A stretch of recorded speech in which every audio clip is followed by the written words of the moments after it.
राजस्थान की राजधानी जयपुर, साल 2020। एक सोसाइटी से खून से लथपथ एक मां की लाश मिली और उसका 21 महीने का मासूम बेटा रहस्यमय तरीके से गायब था। न चोरी न जबरन घुसपैठ। तो फिर सवाल ये है कि आखिर एक मां को किसने मारा और 21 महीने के मासूम से किसी की क्या दुश्मनी थी। हम बात कर रहे हैं जयपुर डबल मर्डर केस की, एक ऐसी कहानी जिसे सुनकर रूह कांप उठती है। 7 जनवरी 2020, श्वेता घर पर अपने 21 महीने के बेटे के साथ अकेली थी। तभी घर की डोरबेल बजती है। श्वेता सामने खड़े शख्स को देखती है और दरवाजा खोलती है। घर में आए शख्स को श्वेता अच्छी तरह जानती थी, इसीलिए वो उस शख्स को बैठाती है और उसके लिए चाय बनाने लगती है। लेकिन उसे ये अंदाजा नहीं था कि वो जिस शख्स को मेहमान समझ रही है वो एक हैवान है। चाय पीने के बाद उस शख्स ने मौका पाकर किचन में रखी अदरक कूटने वाली मूसली से श्वेता के सिर पर वार करना शुरू कर दिया। श्वेता जमीन पर गिर पड़ी, लेकिन उसे यकीन हो कि वो मर चुकी है, उसके लिए उसने चाकू से उसका गला भी काट दिया। श्वेता की सांसें थम चुकी थी। फिर उस शख्स की नजर पड़ी 21 महीने के मासूम श्रेयम पर, जो अपने कमरे में सो रहा था। वो बच्चा जिसने कभी किसी का बुरा नहीं किया। ये हमला इतना अचानक हुआ कि श्वेता खुद को बचा भी नहीं पाई। और फिर शाम को जब काम वाली घर के अंदर आई तो वो श्वेता की खून से लथपथ लाश देखकर सहम गई और जैसे तैसे पुलिस को बताया। सूचना मिलते ही पुलिस मौके पर पहुंची तो देखा कि घर में चारों तरफ खून के छींटे और धब्बे थे और श्वेता की खून से सनी बॉडी पड़ी हुई थी। पुलिस ने पूरे घर की तलाशी ली तो पाया कि पूरे घर में किसी भी तरह की कोई चोरी नहीं की गई थी, लेकिन श्वेता का बेटा श्रेयम कहीं नहीं था। अजीब बात यह भी थी कि घर से कोई सामान चोरी नहीं हुआ था, लेकिन श्वेता का मोबाइल फोन गायब था। अब सवाल बस यही थे कि आखिर कौन था वो शख्स जिसने श्वेता को मौत के घाट उतारा और आखिर एक 21 महीने के बच्चे से किसी की क्या दुश्मनी थी। तो आइए कहानी को शुरू से समझते हैं। कानपुर की रहने वाली श्वेता तिवारी एक हंसमुख और संस्कारी लड़की थी। शादी के बाद उनकी जिंदगी जुड़ी दिल्ली के रहने वाले रोहित तिवारी से, जो जयपुर एयरपोर्ट पर इंडियन ऑयल कॉरपोरेशन लिमिटेड में मैनेजर की नौकरी करता था। हादसे से लगभग 1.5-2 साल पहले ही ये लोग जयपुर में शिफ्ट हुए थे। इनका बेटा श्रेयम शादी के करीब 7 साल बाद बड़ी मन्नतों के बाद हुआ था। श्रेयम के आने के बाद से ही घर में खुशियों का माहौल था। श्वेता को मानो एक नई जिंदगी मिल गई हो। बाहर से देखने पर यह रिश्ता बिल्कुल सामान्य और खुशहाल लगता था, लेकिन समय के साथ इस खुशहाल दिखने वाले परिवार के भीतर धीरे धीरे तनाव और दूरी की परतें जमने लगी। घर की 4 दीवारी के भीतर उनके रिश्ते में खटास बढ़ चुकी थी। श्वेता और रोहित के बीच आए दिन बहस और झगड़े होते रहते थे, कभी छोटी बातों पर तो कभी बड़ी बातों पर। फिर भी श्वेता हर बार चुप रह जाती थी, सिर्फ अपने बेटे की मुस्कान और उसके भविष्य के लिए। 7 जनवरी 2020 यानी मर्डर वाले दिन शाम के करीब 5:30 बजे रोहित अपने ऑफिस में था जब उसके पड़ोसी अजय का उसको कॉल आया, जिसके बाद रोहित भागता हुआ घर पहुंचा, जहां उसके फ्लैट के बाहर लोगों की भीड़ जमा थी। पुलिस, मीडिया और लोग सब उसके घर के बाहर खड़े हुए थे। कुछ ही घंटों में रोहित का एक हंसता खेलता परिवार उजड़ गया था। उसकी पत्नी की हत्या हो गई तो वहीं उसका बेटा लापता था। रोहित इस सदमे में बैठा ही था कि 2 घंटे बाद शाम 7:30 बजे रोहित के पास एक मैसेज आया, अगर अपने बेटे को जिंदा देखना चाहते हो तो 30 लाख का इंतजाम कर लो। जिससे ये बात साफ हो जाती है कि श्रेयम का किडनैप किया गया है। लेकिन हैरान कर देने वाली बात तो ये थी कि मैसेज श्वेता के नंबर से भेजा गया था। रोहित ने इसकी जानकारी तुरंत पुलिस को दी और श्वेता के भाई शुभम को भी मैसेज भेजकर इन्फॉर्म किया। खबर सुनते ही श्वेता के पूरे परिवार में हड़कंप मच गया।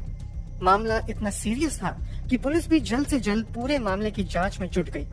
सबसे पहले पुलिस ने जिस नंबर से फिरौती का मैसेज भेजा गया था उसे सर्वेलेंस पर लगाया। उसके बाद शुरू होता है पूछताछ का सिलसिला। वारदात को एक बड़ी सोसाइटी में अंजाम दिया गया था, इसलिए सिर्फ कुछ ही जगहों पर कैमरे लगे थे, जिससे ये पता लग पाना कि उस दिन श्वेता के घर किस शख्स की एंट्री हुई थी, ये पुलिस के लिए एक बड़ी चुनौती थी। क्योंकि पुलिस के पास ना तो कोई सबूत था और ना ही कोई चश्मदीद गवाह, जिससे पुलिस इस केस को सुलझा सके। लेकिन इस केस में एक अहम मोड़ तब आया जब पुलिस को पता चला कि भले ही इस सोसाइटी में बहुत ज्यादा सीसीटीवी कैमरे ना हो, लेकिन श्वेता ने पड़ोसियों ने अपना एक पर्सनल सीसीटीवी कैमरा लगा रखा था, जिसका एंगल श्वेता के मेन एंट्रेंस को कवर करता था। तो पुलिस ने जल्दी से 7 जनवरी की वो फुटेज खंगाली तो देखा कि उस दिन श्वेता के घर से निकलता हुआ एक शख्स सीसीटीवी कैमरे में कैद हो गया, जिसने गर्मी में भी टोपी पहन रखी थी और उसके हाथ में कपड़े में लिपटा कुछ था। पुलिस के मुताबिक उसमें श्रेयम था। पुलिस ने मामले में आगे घर वालों से भी पूछताछ शुरू कर दी, जिसमें सबसे पहले श्वेता के घर वालों से पूछताछ की गई और पूछताछ में कुछ बड़े खुलासे हुए, जिसने पुलिस की शक की सुई को अलग दिशा में मोड़ दिया। श्वेता के घर वालों ने बताया कि रोहित और श्वेता में काफी टाइम से झगड़े होते रहते थे। 5 तारीख को हमको फोन किया था कि हम इसको रखना नहीं चाहते, तो हम इसका मदद करने जाके। ऐसा ही कुछ हुआ था 5 जनवरी 2020 को, जो उनके रिश्ते के लिए एक और तूफान लेकर आया। उस दिन श्वेता और रोहित के बीच जमकर लड़ाई हुई। झगड़ा इतना बढ़ गया कि गुस्से में बेकाबू रोहित ने श्वेता के पिता सुरेश मिश्रा को फोन किया और कहा, पापा अब हम इसे खत्म कर देंगे। ये सुनकर पिता का दिल दहल गया, लेकिन उन्होंने सोचा कि शायद ही गुस्से में कहा गया एक पल का वाक्य होगा। उधर श्वेता का मन बेचैन था। दिन भर की कहा सुनी और रोहित का व्यवहार उसके दिल में डर भर चुका था। उसी रात उसने अपने पिता को मैसेज किया, पापा मैं डर गई हूँ। लेकिन परिवार ने सोचा कि ये पति पत्नी के बीच का सामान्य झगड़ा होगा, जो समय के साथ शांत हो जाएगा। लेकिन श्वेता और रोहित के बीच चल रहे तनाव को देखते हुए पुलिस ने अपनी कार्यवाही का रुख पूरी तरह बदल दिया और अब शक की सुई पर था श्वेता का पति रोहित। लेकिन सबसे पहले पुलिस के लिए श्रेयम को ढूंढना बहुत जरूरी था। पुलिस श्वेता के नंबर को ट्रेस करने में लगी थी। श्वेता के परिवार वाले बार बार रोहित पर शक कर रहे थे। वहीं रोहित पूरी तरीके से पुलिस का साथ दे रहा था। उसने पुलिस से ये भी कहा कि वो फिरौती की पूरी रकम देने को तैयार है, बस उसके बेटे को सही सलामत वापस ले आइए, जिससे पुलिस के लिए ये केस और मुश्किल होता जा रहा था। 8 जनवरी 2020 जिस बात का सबको डर था वही हुआ।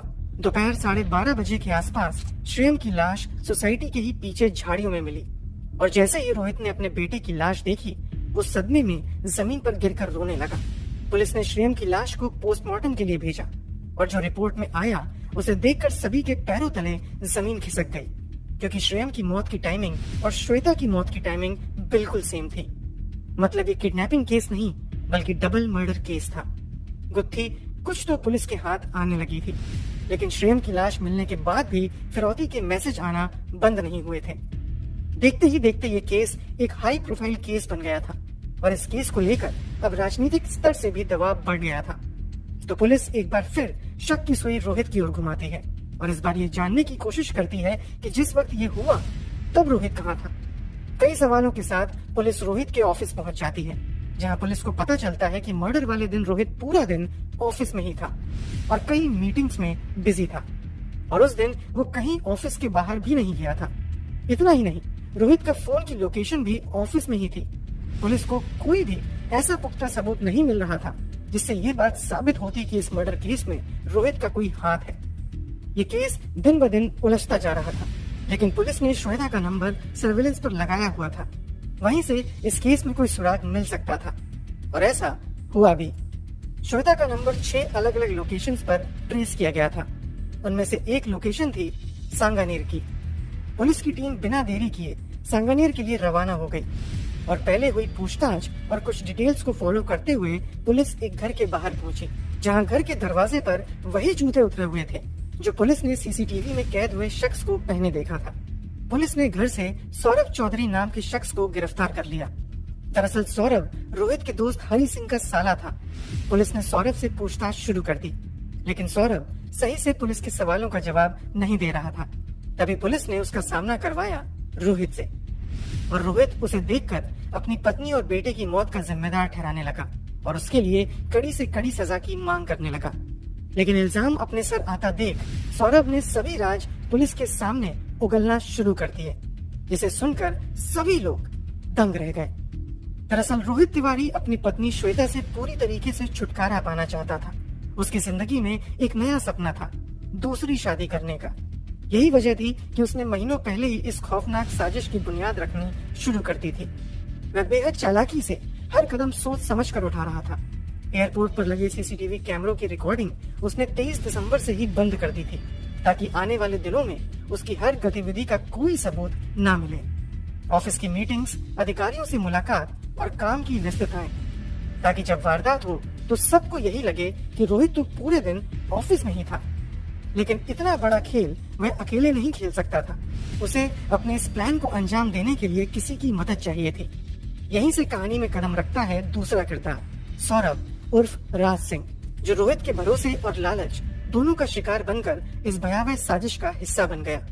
सौरभ से रोहित की मुलाकात उसके जीजा हरि सिंह के जरिए हुई थी। थोड़े समय में दोनों की दोस्ती गहरी हो गई और रोजाना मिलने जुलने से विश्वास भी पनपने लगा। रोहित अक्सर सौरभ को शराब पिलाता और धीरे धीरे उसने उसे अपने कॉन्फिडेंस में ले लिया। फिर एक दिन रोहित ने प्लान सौरभ को बताया कि मेरी पत्नी और बेटे को मार दो, बदले में मैं भी तुम्हारे काम आऊंगा। पैसे की लालच में सौरभ बहक गया और ये जानलेवा सौदा तय कर लिया। कीमत सिर्फ 10,000 रुपए। सोचकर भी रूह कांप जाती है कि एक माँ और मासूम बच्चे की जिंदगी की कीमत इतनी कम रखी गई थी। जिसके बाद मर्डर वाले दिन सौरभ चेहरा छुपाकर आया, लेकिन श्वेता उसे पहले से जानती थी।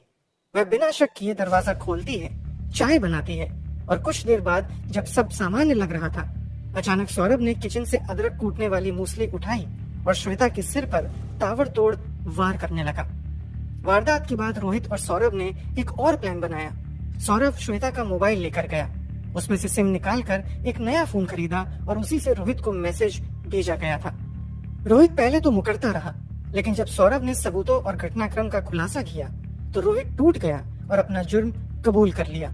जब ये सच्चाई सामने आई कि माँ बेटे की हत्या के पीछे खुद श्वेता का पति और बेटे का पिता है, तो पूरे जयपुर में गुस्से की लहर दौड़ गई।